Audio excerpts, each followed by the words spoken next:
오늘 로마서 내용은 이제 사도 바울이 왜 그토록 로마에 가려고 하는가에 해당하는 것입니다. 우리로서는 그런 걸 묻는 것 자체가 약간 의아롭죠. 너무나 당연하게 복음을 전해야 되고 목숨이 달린 문제고 운명에 관한 문제인데 빨리 가서 도와야지, 이런 생각이 들 것입니다. 그러나 우리 시작에서 그랬듯이 로마서는 그런 어떤 감동과 설득을 위한 책이 아니고 보다 큰 시각에서 하나님의 일하심을 그리고 있는 책입니다.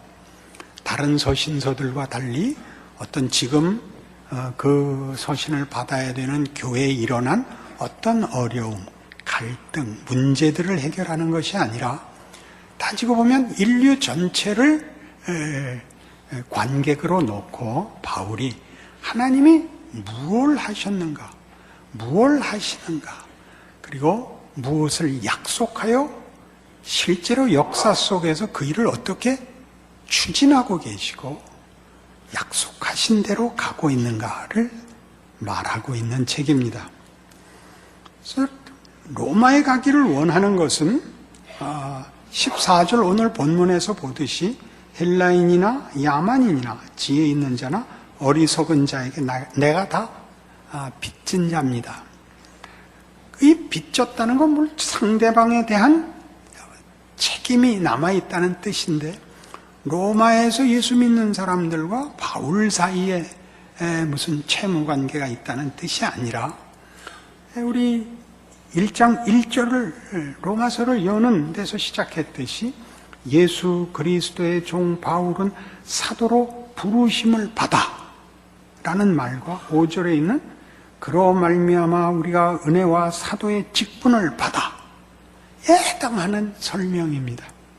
하나님이 무엇을 하셨고 나에게 무엇을 맡기셨느냐 해서 로마에 가야 될 책임이 그 안에 들어 있어서 어찌하든지 내가 너희에게 가려고 한다 이거죠.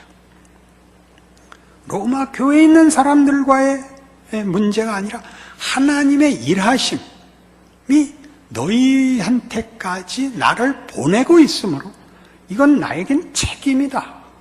이게 빚진 자다 하는 말입니다. 그러므로 나는 할 수 있는 대로 로마에 있는 너희에게도 복음 전하기를 원하노라. 그리고 이제 복음을 정의하고 18절부터 그 유명한 하나님의 진노에 관한 설명이 등장하는데, 이 모든 이해에 관하여 지금 자꾸만 반복하는 로마서가 어떤 목적을 가지고 무슨 그림을 그리는가를 놓치면 복음서나 다른 서신서에서 보는 것 같은 이 실제적이지만 구원에 집중된 자꾸 작은 그림으로 돌아오게 됩니다. 결심, 그다음에 순종이라는 몇 가지 덕목으로 복음과 믿음의 생활이라는 것이 이렇게 구체적인 책임의 문제로 좁아집니다. 이걸 좁다고 얘기하는 것은 그게 작아서가 아니라 로마서가 그리려고 하는 큰 그림을 방해한다는 의미에서 작게 됩니다. 로마서가 그리는 복음에 관한 설명을 로마서가 그리려는 의도를 따라 읽을 줄 알아야 된다 그거죠. 그러니까 복음을 전하기를 원하는데 복음이 뭐길래? 라는 종속절이 16절인 것입니다. 그러니까 복음이 뭐길래? 앞에서 말한 것을 계속 이 문법적으로 뒷구절들이 따라오고 있습니다. 내가 복음을 부끄러워하지 아니하노니 이 복음은 모든 믿는 자에게 구원을 주시는 하나님의 능력이 됩니다. 그것은 하나님의 능력인데 부끄럽지 않은 것이라고 합니다. 여기서 말하는 부끄럽지 않다는 말은 소극적인 표현은 물론 아니고 가장 큰 표현을 역설적으로 수사학적으로 표현한 것이죠. 여기서 부끄럽지 않다는 것은 이런 뜻입니다. 로마서 11장에 나오는 하나님의 은사와 부르심에는 후회하심이 없느니라. 그 말의 뜻을 알 것 같으죠. 하나님의 은사와 부르심에는 후회하심이 없느니라. 실패가 없고 부족할 것이 없고 모자랄 것이 없다는 말을 하는 거죠. 물 셀 틈 없다. 완벽하지 않은 것이 없다. 그래서 긍정적인 말을 할 수가 없는, 긍정적인 말을 하는 순간 그거 하나로 자꾸 제한이 되니까 빈틈이 없다 이렇게 얘기하는 거죠. 너희는 포위되었다 그 말 아십니까? 너희는 포위되었다고 하죠. 빠져나갈 구멍이 없다. 하나님의 은사와 부르심에는 후회하심이 없다. 그렇게 내가 복음을 부끄러워하지 아니하노니 이 복음은 모든 믿는 자에게 구원을 주시는 하나님의 능력이 됨이라. 이렇게 복음을 설명합니다. 모든 특별한 경우, 모든 절망, 모든 불가능에 이 복음은 작용합니다. 기독교의 가장 놀라운 그 약속은 죽음의 자리에서 부활이 일어날 수 있다는 것입니다. 최악의 경우 이미 저지른 일을 뒤집을 수 있답니다. 저지르기 전에 회개해야 되는 게 아니라 저지른 다음에 뒤집을 수 있다고 합니다. 내가 복음을 부끄러워하지 않는다입니다. 그래서 이 복음이 하나님의 능력이 된다는 것이 무슨 뜻이냐? 어떻게 능력이 되느냐? 그래서 17절 복음에는 하나님의 의가 나타나서 믿음으로 믿음에 이르게 하나니 기록된 바 오직 의는 믿음으로 말미암아 살리라 함과 같으니라. 하나님의 능력은 뭘까요? 17절대로 하면 믿음으로 살아야 되는 건데요. 그러면 약간 조건으로 책임으로 주어지지 않습니까? 그걸 제대로 연속성 있게 일관되게 읽으시려면 이렇게 제가 설명을 하면 이해가 되리라 생각합니다. 복음에는 하나님의 의가 나타나서 하나님의 인간에 대한 성실함으로 또는 신실함으로 사람으로 하여금 하나님에 대하여 신실하게 되게 하나니 기록된 바 의는 하나님께 대하여 신실하게 사는 자들이니라.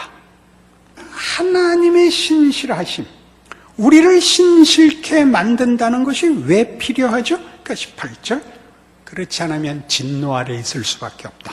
하나님의 진노가 불의로 진리를 막는 사람들의 모든 경건하지 않음과 불의에 대하여 하늘로부터 나타난다 이겁니다.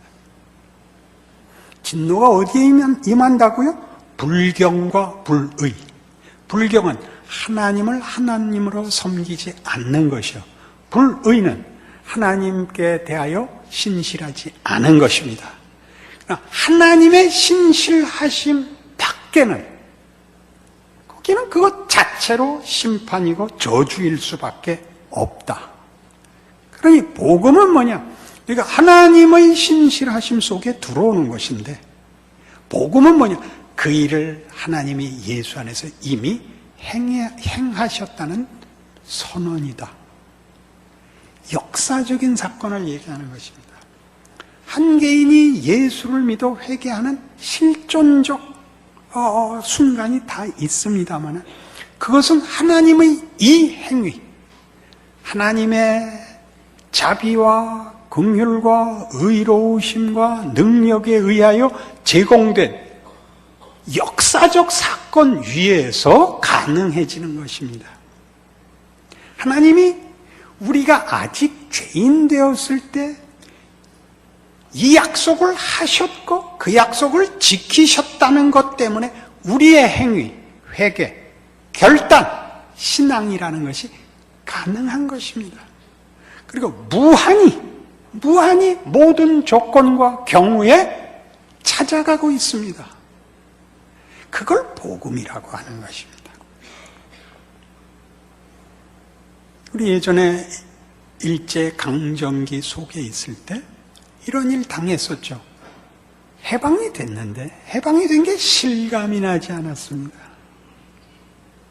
우리 가끔 얼마 전까지만 해도 그 남양열도에서 아직도 일본이 진 줄 모르고 밀림 속에 아직도 군인으로 살아남아 애쓰며 숨어 살던 사람들을 만나고 나지 않습니까?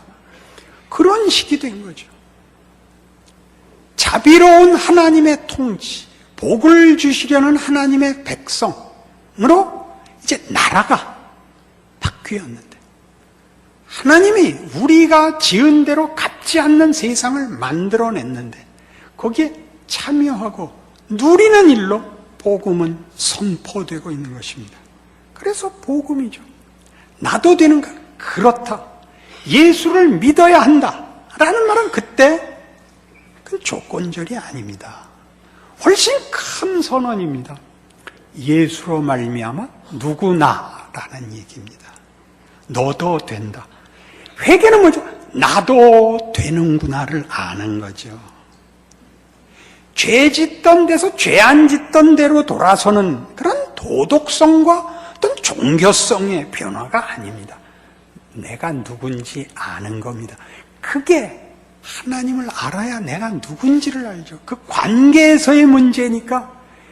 그래서 회개를 하면 하나님이 누군지 알겠습니다. 하나님의 신실하신 은혜를 입어 내가 존재한다는 것 알겠습니다. 나도 하나님께 신실하겠습니다는 조건도 아니고 말하자면 책임도 아니고 알게 된, 주어진 우리의 영광이라는 걸 알게 되는 거죠. 각오와 감동 속에 동력을 가지는 것이 아니라 이 은혜 속에서 동력을 가지는 것입니다. 조금 더 가야 이 문제가 풀릴 것입니다.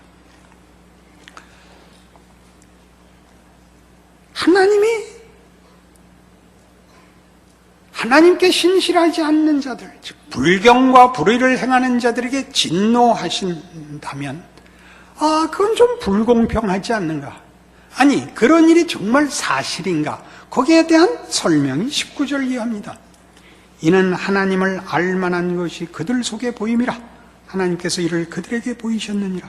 창세로부터 그의 보이지 아니하는 것들, 곧 그의 영원하신 능력과 신성이 그가 만드신 만물에 분명히 보여 알려졌나니 그러므로 그들이 핑계하지 못할지니라.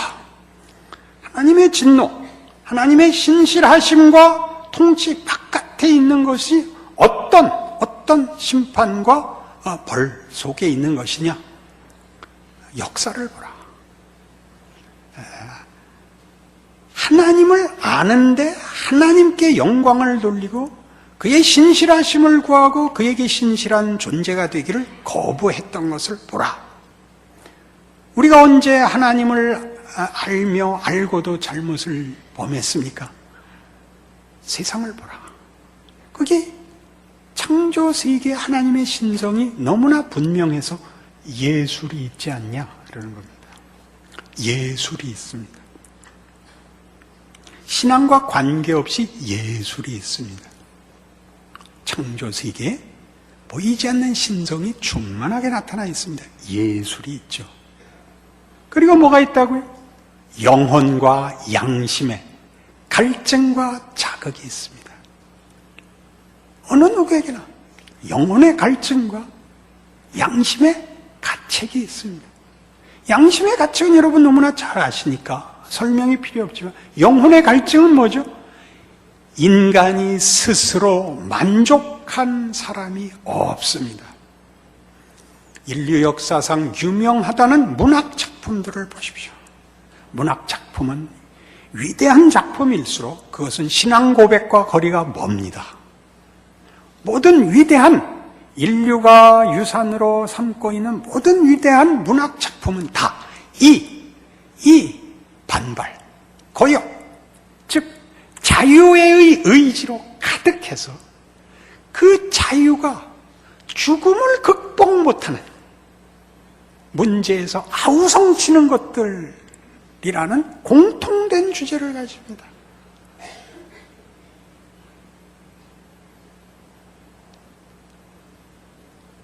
그가 가진 자유와 그가 가진 주장하는 모든 가치들이 죽음을 극복한 것이 없기 때문에, 즉 운명 앞에 무력한 자유에 대하여 놀랍니다. 인간이 가진 가장 큰 특징이 그 고유한 가치가 자유라고 이해들 하고 있는데, 그 자유가 아무것도 아닌 겁니다.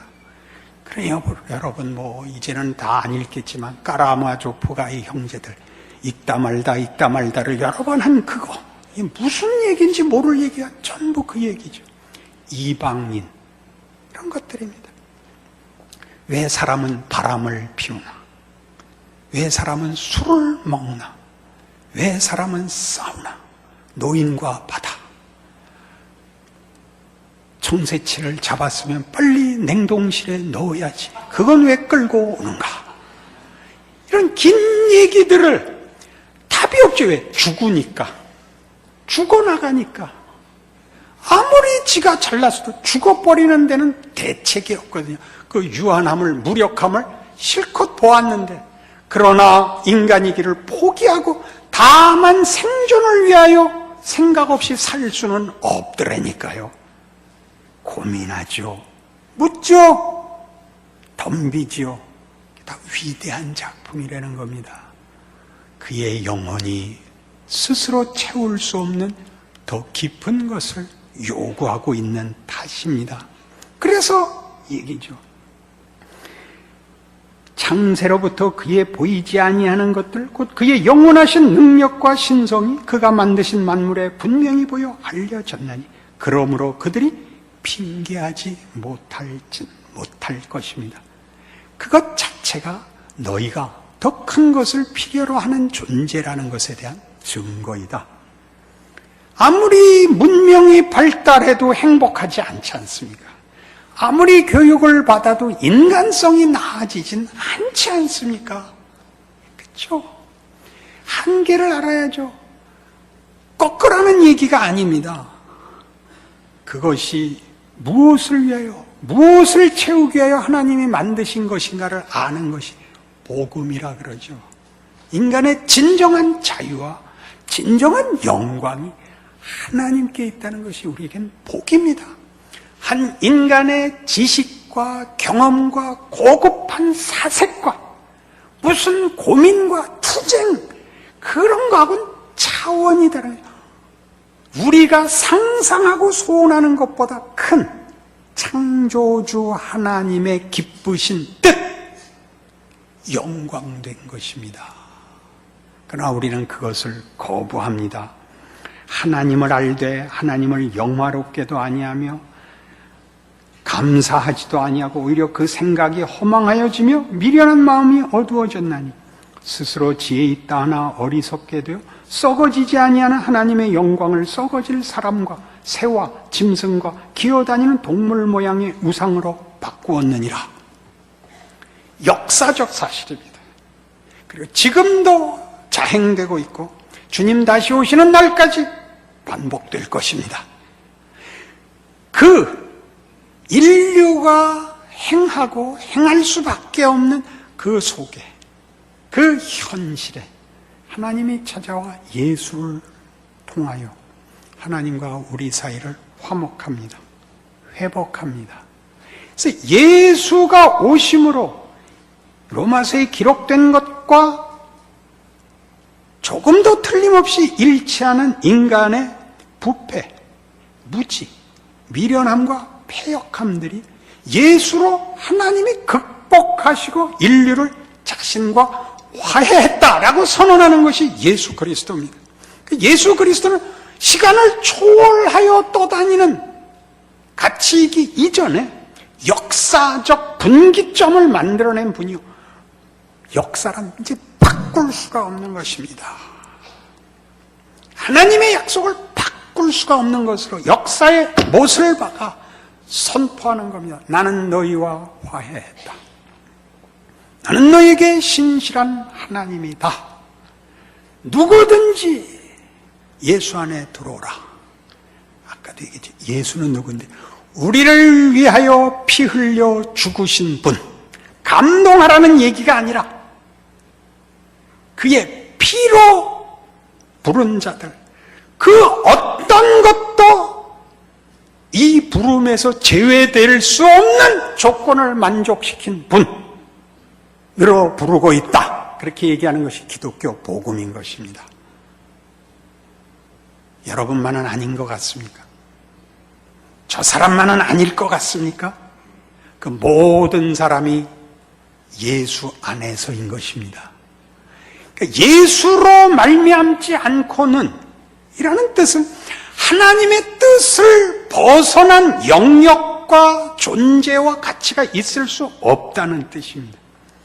그러니까 하나님의 뜻과 일하심을 벗어나면 당장 하나님의 신실하심에서 벗어나는 것이므로, 거긴 불경이 그 가장 으뜸되는 이유요, 당연히 불의밖에 있을 수 없고 하나님의 진노하심 속에 자신을 쳐박는 것이 된다, 그런 뜻입니다.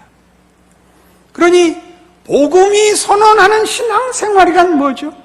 하나님이 시작하신 하나님의 통치와 복주심과 예수 안에서의 신실한 약속들을 근거로 하여 여러분과 여러분의 생애를 그 통치에 동참시키라는 것입니다.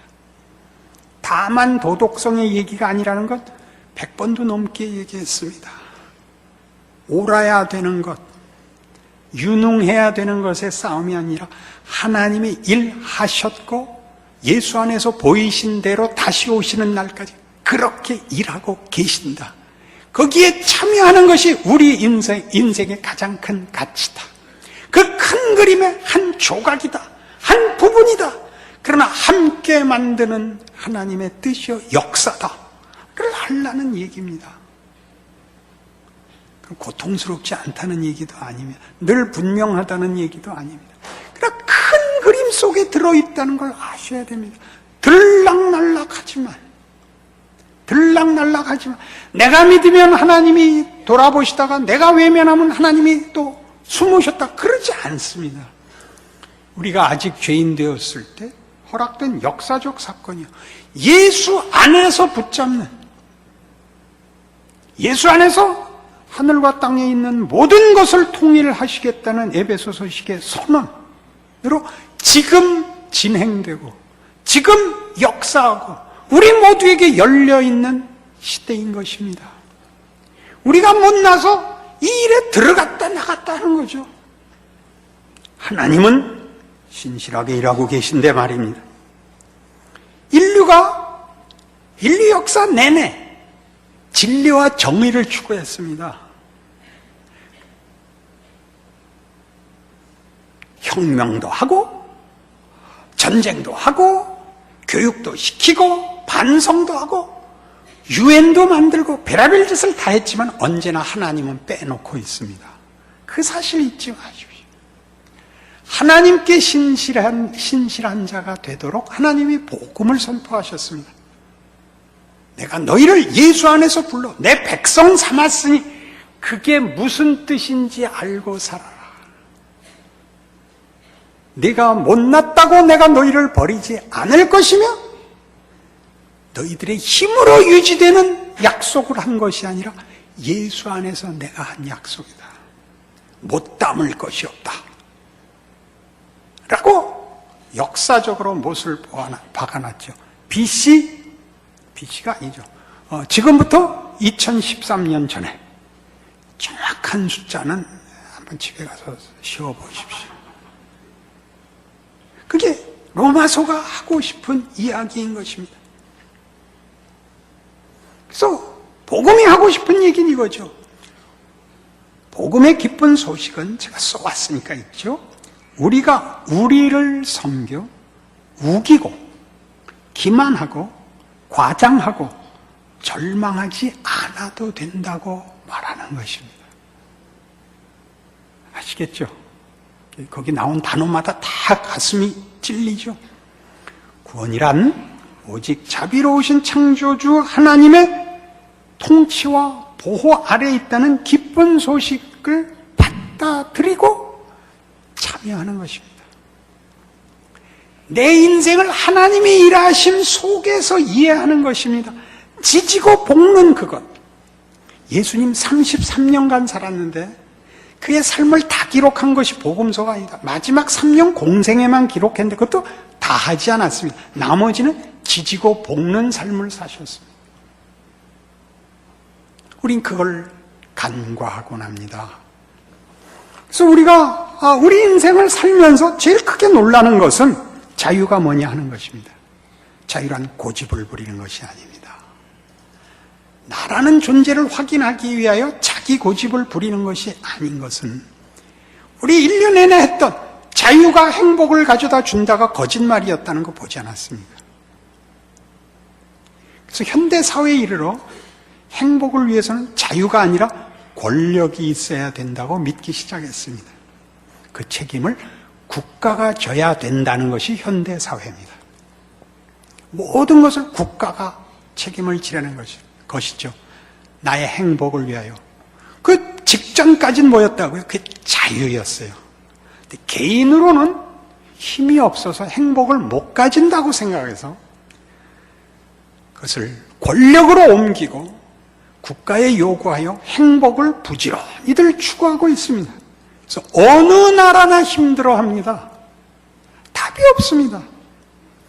국가가 통치권을 가지는 것이 아니라 민원 해결만 해야 되니까 그것도 못 해먹을 일이 됐습니다. 근본적인 문제는 여기 있습니다. 자유가 뭔지 모르는 것이죠. 요한복음 8장에 이렇게 성경에는 자유를 이렇게 설명합니다. 요한복음 8장 31절. 그러므로 예수께서 자기를 믿은 유대인들에게 이르시되 너희가 내 말에 거하면 참으로 내 제자가 되고 진리를 알지니 진리가 너희를 자유롭게 하리라. 진리가 자유를 준답니다. 진리가 뭐죠? 옳은 것 아닙니다. 예수 자신입니다. 내가 곧 길이고 진리고 생명입니다.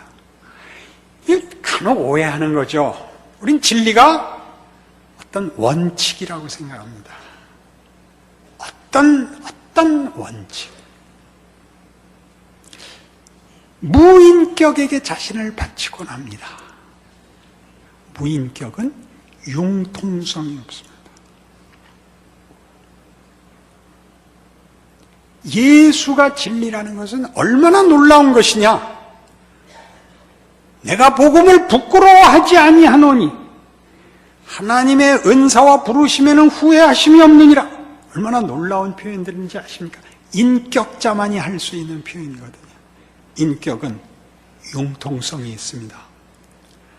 타협하고 망가지는 것 말고 혼란과 부패를 하는 무원칙이 아니라 원칙보다 더 큰 것을 만들어내는 자비, 은혜 말입니다.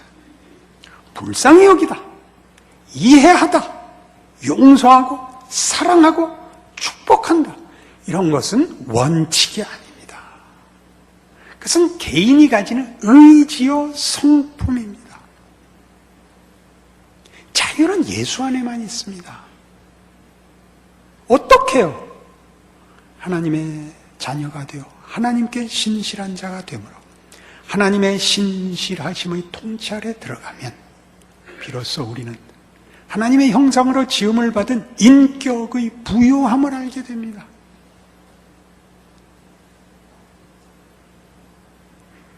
법이나 도덕이라는 것은 최저선이죠. 그 위가 쌓여야죠. 여름날의 뭉게구름처럼 깊은 숲처럼 깊은 가다와 망망한 바다처럼 크고 넉넉하고 무한하고 풍요로운 인격과 성품의 자유에 이르게 됩니다. 그것을 로마서 8장에서는 이렇게 얘기합니다.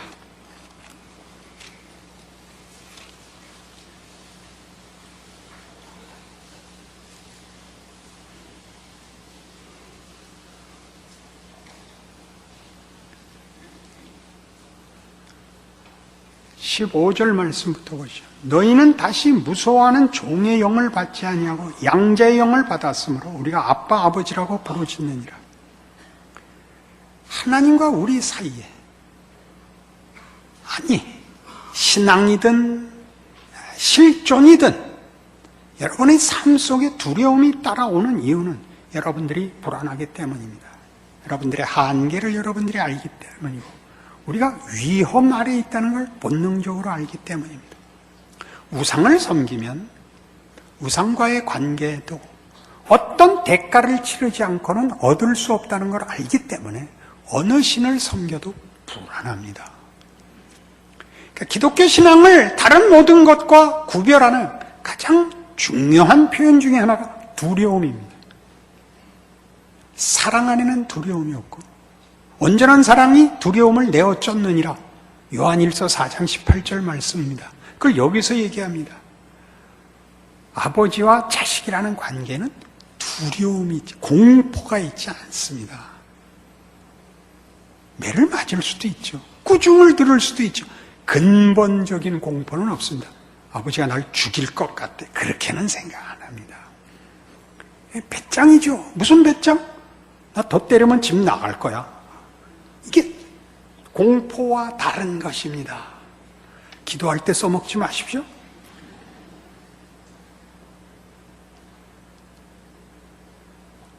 하나님 안에 있는 부요하심에 대한 기독교적 신앙의 안심이 여기 있습니다. 하나님의 부요하심에 대한 우리에게 필요한 것들만이 아니라 인간이라는 존재 맨 밑바닥을 차지하는 그 뿌리, 하나님이 누구신가?